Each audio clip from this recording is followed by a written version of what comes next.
은혜 나누실 말씀은 로마서 16장 25절부터 27절 말씀입니다. 나의 복음과 예수 그리스도를 전파함은 영세전부터 감추었다가 이제는 나타내신 바 되었으며 영원하신 하나님의 명을 쫓아 선지자들의 글로 말미암아 모든 민족으로 믿어 순종케 하시려고 알게 하신 바 그 비밀의 계시를 쫓아된 것이니 이 복음으로 너희를 능히 경고케 하실 지혜로우신 하나님께 예수 그리스도로 말미암아 영광이 세세 무궁토록 있을지어다. 아멘. 네, 오늘은 로마서 16장 25절부터 27절 말씀을 중심으로 무난 인사와 축복이라는 제목으로 로마서 83번째 시간으로 이제 마지막이 되겠습니다. 자, 이제 로마서 마지막 16장입니다. 16장에는 인사말들이 나오면서 여러 동역자들이 나오죠. 사도 바울이 사역을 하면서 어떤 사역이든지 혼자 할 수가 없죠. 수많은 눈에 보이지 않는 조력자들이 있었고 또 그를 위해서 기도하며 함께 순종했던 많은 사람들이 있습니다. 그래서 우리 교회도 매년 설립 감사 예배 드릴 때마다 하나님이 쓰신 그 사람들과 그 날들이라는 제목으로 매년마다 감사 예배를 드리는데 그 내용을 보면은 우리 연세중학교 역사 가운데 항상 하나님께서 귀하게 쓰신 사람들이 있습니다. 담임 목사님에게 대부분 포커스가 집중이 되어 있고 또 담임 목사님의 사역을 드러내는 것이 곧 주님께서 하신 일이지만은 그래도 그 일을 감당하면서 굉장히 많은 성도들의 눈물 어린 충성과 기도가 있었기 때문에 오늘날 우리 교회가 있었던 것처럼 사도 바울도 아마 여기에 이렇게 많은 사람들을 쭉 기록해 놓은 것은 다 이들의 조력이 있었기 때문에 함께하는 사역이 있었기 때문에 로마의 교회도 그렇고 또 사도 바울의 사역이 다 진행될 수 있었다라고 고백을 하고 있습니다. 그래서 16장 1절에 보면은 제일 먼저 등장하는 인물이 바로 우리 자매 베베라고 하는 여자입니다. 내가 겐그레아 교회의 일꾼으로 있는 우리 자매 베베를 너에게 천거하노니 너희가 주 안에서 성도들의 합당한 예절로 그를 영접하고 무엇이든지 그에게 소용되는 바를 도와줄지니 이는 그가 여러 사람과 나의 보호자가 되었음이니라. 제일 먼저 등장하는 인물이 이방인이고 또 여자입니다. 그래서 이름은 베베라고 하는 사람인데 지금 이 바울은 고린도에서 이 편지를 쓰고 있습니다. 그리고 이 겐그리아는 고린도에 있는 두 개의 항구 중에 하나, 그러니까 고린도에 있는 지명 이름이죠. 그 겐그리아라고 하는 그곳에 있는 겐그리아 교회에 있는 일꾼 그녀가 바로 베베입니다. 베베를 추천하는 거죠. 청구합니다. 왜 이 베베를 청구했을까? 보면은 이 베베를 청구한 이유가 이 편지를 전달하는 사람이 바로 이 베베였을 것이다. 이렇게 얘기를 합니다. 그리고 이 편지를 전달한다라고 하는 것은요, 그냥 편지를 물리적으로 갖다 주는 것 이게 아니라 그 편지를 쓴 발신자의 의도, 그러니까 사도 바울의 의도를 설명해 주는 그런 의무를 가지고 편지를 이제 전달해 주는 겁니다. 그래서 편지를 읽다가 이게 사도 바울이 이 말은 도대체 무슨 말입니까? 라고 물어봤을 때 이 전달해 주는 베베가 거기에 대해서 설명을 해주는 그런 역할을 했기 때문에 상당히 중요한 임무를 보내야 되는 것이고 또 그래서 이 베베라고 하는 자매를 천거하면서 그를 영접하고 또 무엇이든지 소용되는 바를 도와주라. 이 얘기는 뭐냐면은 이 당시에는 이제 전도하는 사람들이 있으면은 그 사람이 방문을 하면은 그들이 머무는 동안 숙식을 제공해주고 또 필요한 도움을 주는 것이 관례입니다. 그래서 베베가 이미 많은 사람들과 사도 바울의 조력자 역할을 그렇게 했기 때문에 너희도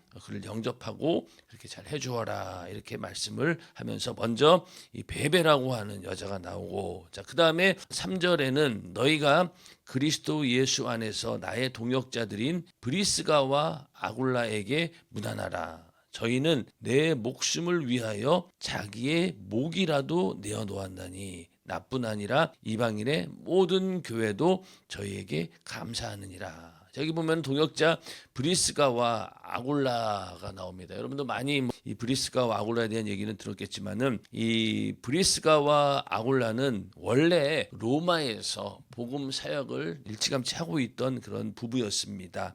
그런데 주 49년에 로마 황제 클라우디우스에 의해서 이 로마에서 유대인들이 추방을 당하게 됩니다. 그래서 추방당한 후에 고린도하고 에베소에 가서 한 5년 정도 사도 바울과 사역을 함께 했고, 그러다가 주 54년 그 칙령이 해제되면서 로마로 다시 돌아와서 복음 사역을 재개한 부부가 바로 브리스가와 아굴라입니다. 그래서 이 사람들이 내 목숨을 위하여 자기의 목이라도 내어놓았다라고 할 정도로 정말로 충성스러운 그런 동역자죠. 사도 바울은 그 갈라디아서 4장 15절에도 갈라디아 교인들에게 어떻게 얘기했냐면은 너희 눈이라도 빼어 나를 주었으리라, 이렇게 얘기를 한 거 보면은 그 갈라디아에 있는 교회의 그 충성심이 대단했던 것이죠. 그래서 이 브리스가와 아굴라도 자기 목이라도 내어놓을 수 있는, 자기를 위해 대신 죽을 수 있는 그런 충성스러운 일꾼이다, 이렇게 말하는 거 보면은 참 사도 바울 주변에는 자기 목숨을 걸고 복음을 전하는 사도 바울을 지키기 위해서 그렇게 함께 동역하는 자들이 있었다는 겁니다. 바로 브리스가와 아굴라가 그런 사람들이었고, 또 5절에 가서 또 저의 교회에게도 문안하라, 나의 사랑하는 에베네도에게 문안하라, 저는 아시아에서 그리스도께 처음 익은 열매니라. 여기도 에베네도라고 하는 사람의 이름이 나오는데 여기 성경에는 여기밖에 안 나오니까 아시아에서 처음 그리스도인 된 자가 바로 이 에베네도다, 이렇게 또 기록을 하고 있고요. 또 6절에 가서도 여러 동역자가 또 나옵니다. 너희를 위하여 많이 수고한 마리아에게 문안하라, 또 내 친척이요 나와 함께 갇혔던 안드로니고와 유니아에게 문안하라, 저희는 사도에게 유명히 여김을 받고 또한 나보다 먼저 그리스도 안에 있는 자라. 여기 보면은 내 친척이요 나와 함께 갇혔던 안드로니고와 유니아, 역시 부부 사역자인데 이 사람도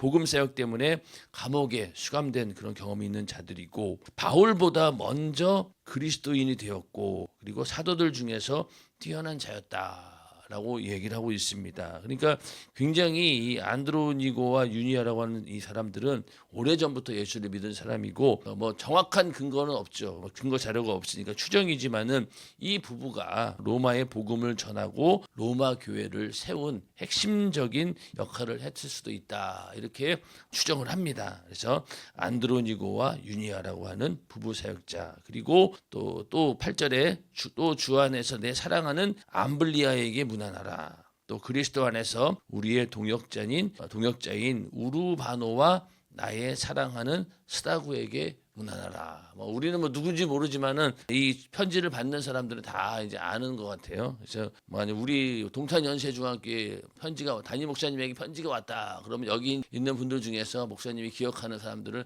하나하나 이렇게 얘기를 하겠죠. 하여튼 그런 식으로 우리는 모르지만은 잘 알고 있는 동역자들을 계속 소개를 하고 있고, 또 10절에 가서는 그리스도 안에서 인정함을 받은 아벨라에게 문안하라, 또 아리스토블로의 권속에게 문안하라, 내 친척 헤로디온에게 문안하라, 나기수의 권속 중 주 안에 있는 자들에게 문안하라. 여기 보면은 이 아리스토블로의 권속, 또 나기수의 권속, 이렇게 얘기합니다. 그러니까 이거는 두 가정이죠. 아리스토블로라고 하는 가문, 그리고 나기수 가문. 왜 이렇게 가정을 언급했냐면은 이 당시는 그 가정에서 교회를 드렸기 때문에, 가정교회가 있었기 때문에 그 가정에 그동안 복음을 전하면서 많은 사람들이 사역을 했습니다. 그래서 여기 아리스토블로 그리고 나기수, 이 두 가정이 그 교회로 쓰임을 받았다는 거예요. 그래서 이렇게 사도 바울이 언급을 하고 있고, 또 12절에 주 안에서 수고한 드루베니와 드루보사에게 문안하라, 주 안에서 많이 수고하고 또 사랑하는 버시에게 문안하라, 또 주 안에서 택하심을 입은 루포와 그 어머니에게 문안하라, 그 어머니는 곧 내 어머니니라. 루포가 누굽니까? 구레네 시몬의 아들입니다. 예수님께서 십자가를 지고 가실 때 대신 십자가를 졌던 구레네 시몬의 아들이 루포라는 거죠. 그리고 루포의 어머니가 곧 나의 어머니다, 이렇게 사도 바울은 고백을 하고 있습니다. 또 14절에 가면은 아순그리도와 블레곤과 허메와 바드로바와 허마와 저희와 함께 있는 형제들에게 문안하라, 빌룰로고와 율리아와 또 네레오와 그 자매와 올름바와 저희와 함께 있는 모든 성도에게 문안하라. 너희가 거룩하게 입맞춤으로 서로 문안하라. 그리스도의 모든 교회가 다 너희에게 문안하느니라. 이외에도 얼마나 많은 성도들이 있었겠습니까? 사도 바울은 마지막에 이렇게 많은 사람들에게 인사를 하면서 문안을 올리고 있습니다. 그리고 이제 17절에 가서 형제들아 내가 너희를 권하노니 너희 교훈을 거스려 분쟁을 일으키고 거치게 하는 자들을 살피고 저희에게서 떠나라. 여기도 보면은 이 거짓 교사와 거짓 교훈을 전하는 그런 자들이 많이 있었다는 거예요. 그래서 그런 사람들과 너희는 완전히 떠나라, 결별하라 그런 충고를 하고 있고, 이 같은 자들은 우리 주 그리스도를 섬기지 아니하고 다만 자기의 배만 섬기나니 공교하고 아첨하는 말로 순전한 자들의 마음을 미혹하느니라. 자기의 배를 섬기는 자들이죠. 이런 사람들은 엄밀히 따지면 우상 숭배를 하는 자들입니다. 자기의 사역을 위해서 교회를 이용하는, 또 많은 사람들의 순진한 마음을 미혹하는 그런 자들인데, 빌립보서 3장 19절에도 저희의 마침은 멸망이요 저희의 신은 배요 그 영광은 저희의 부끄러움에 있고 땅의 일을 생각하는 자라. 이렇게 또 표현한 그런 자들이 있습니다. 이 자들이 어떤 자들이었냐면은 이방인들에게 할례와 또 율법의 준수를 요구하면서 유대인이면서 그리스도인이면서 또 여기저기 선교를 하는, 전도를 하는 그런 사람들을 염두에 두고 하는 말입니다. 성도들에게 19절에 가면 어떻게 얘기하고 있냐면은 너희 순종함이 모든 사람에게 들리는지라. 그러므로 내가 너희를 인하여 기뻐하노니 너희가 선한데 지혜롭고 악한데 미련하기를 원하노라. 그러니까 악을 도모하지 말고 선을 도모하라. 이렇게 말씀을 하면서 너희가 선한데 지혜롭고 악한데 미련하기를 원하노라. 이렇게 말씀하고 있습니다. 오늘날 우리들도 하나님 앞에서 이렇게 선한 것에는 정말로 지혜롭게 빨리빨리 반응을 해야 되고, 악한 일에는 미련할 정도로 우리가 그것을 거부하고 절대로 받아들여서는 안 된다. 이렇게 말씀을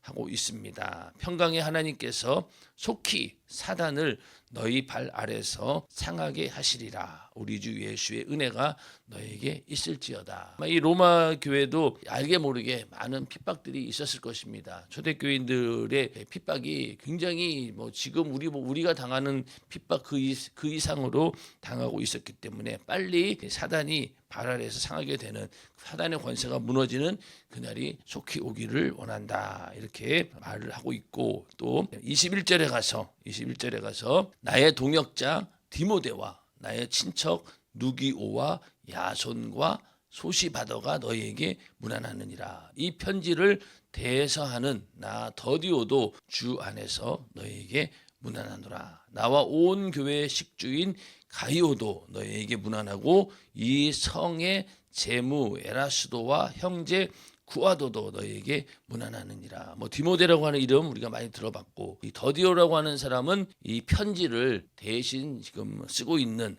대필하고 있는 사람이죠. 사도 바울이 옆에서 불러주면은 그것을 받아 쓰는 그런 역할을 했던 자가 바로 이 더디오입니다.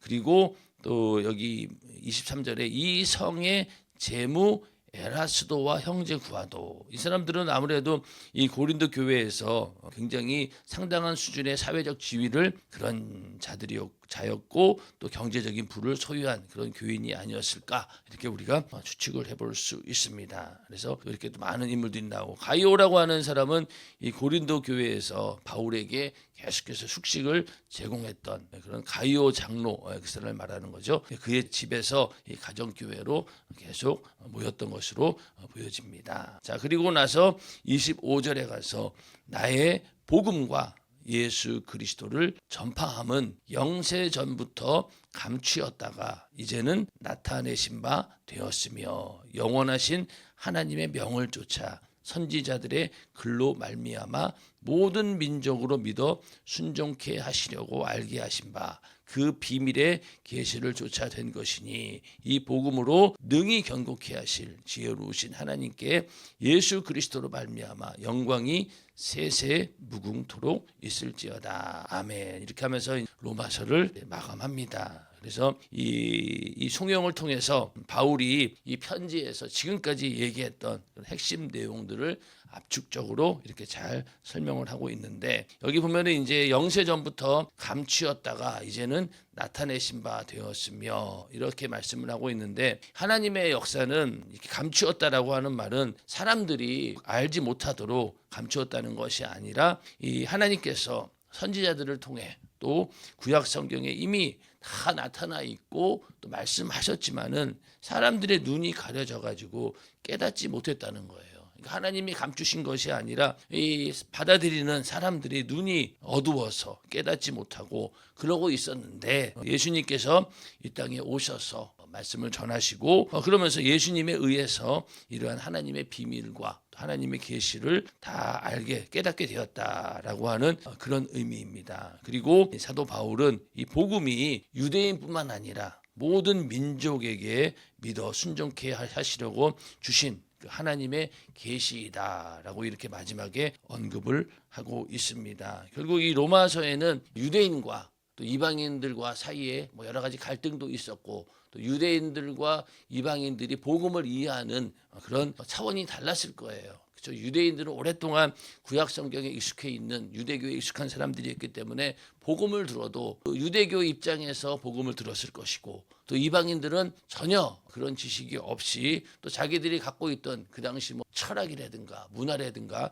그런 것들을 입각해서 복음을 이해했을 것입니다. 그러나 사도 바울은 그 유대인과 이방인들이 정말로 복음을 잘 이해할 수 있도록 굉장히 많은 노력을 기울여 가면서 이 서신을 기록하였고, 또 아마 이 서신서로 인해서 유대인들과 이방인들 사이가 다시 하나가 되고 다시 공동체로서의 역할을 감당할 수 있도록 조정해주는 그런 역할을 충분히 했으리라고 믿습니다. 또 그 이후로 사도 바울이 로마에 가서 또 복음을 전할 때 아마 이 편지를 중심으로 해서 잘 설교함으로 인해서 로마 교회가 다시 부흥되어지는 그런 역사가 있었던 것이죠. 그래서 로마서는 이제 마지막으로 하나님을 향한 찬양으로 마무리됩니다. 그리고 또 이 마지막 주제가 바로 뭐였느냐? 복음과 예수 그리스도. 사도 바울은 결국 복음과 예수 그리스도라고 하는 이 주제를 가지고 이 서신을 쓴 이유가 바로